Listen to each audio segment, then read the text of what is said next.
25% இறக்குமதி வரி விதித்தால் அமெரிக்காவிற்கு தகுந்த பதிலடி கொடுக்க கனடா திட்டமிட்டுள்ளது. அமெரிக்க ஜனாதிபதியாக பதவியேற்க உள்ள டொனால்ட் ட்ரம்ப் கனடாவின் பொருட்கள் மற்றும் சேவைகளுக்கு 25% இறக்குமதி வரி விதிக்க முடிவு செய்தால் கனடா 150 பில்லியன் கனேடியன் டாலர் மதிப்பிலான அமெரிக்க பொருட்களுக்கு பதிலடி நடவடிக்கைகளை திட்டமிட்டுள்ளதாக அரசு வட்டார தகவல்கள் தெரிவிக்கின்றன. கனடா சில அமெரிக்க பொருட்களுக்கு வரி விதிக்க உரிய பட்டியலை உருவாக்கியிருக்கிறது. அதற்கு முன் பொதுமக்களிடையே ஆலோசனைகள் நடத்தப்படும். திரும்பவும் அமெரிக்காவின் நடவடிக்கைகளைப் பொறுத்து கனடாவின் பதிலடி செயல்பாடுகள் அமையும் என கூறப்படுகிறது.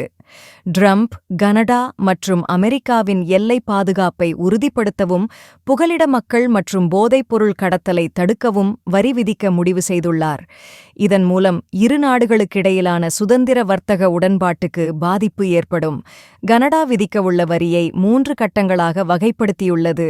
ட்ரம்ப் தனது முடிவை செயல்படுத்தினால் முதலில் சில குறிப்பிட்ட பொருட்கள், குறிப்பாக புளோரிடாவில் இருந்து இறக்குமதி செய்யப்படும் ஆரஞ்சு ஜூஸுக்கு வரி விதிக்கப்படும். அமெரிக்காவின் தொடர்ந்து கட்டுப்பாடுகளை விதித்தால் கனடா தனது நடவடிக்கைகளை வலுப்படுத்தும் என்று பிரதமர் ட்ரூடோ கூறினார். மேலும் அமெரிக்காவிற்கு எதிராக வலுவான நடவடிக்கை எடுக்கப்படும் என்றும் அவர் உறுதிப்படுத்தினார்.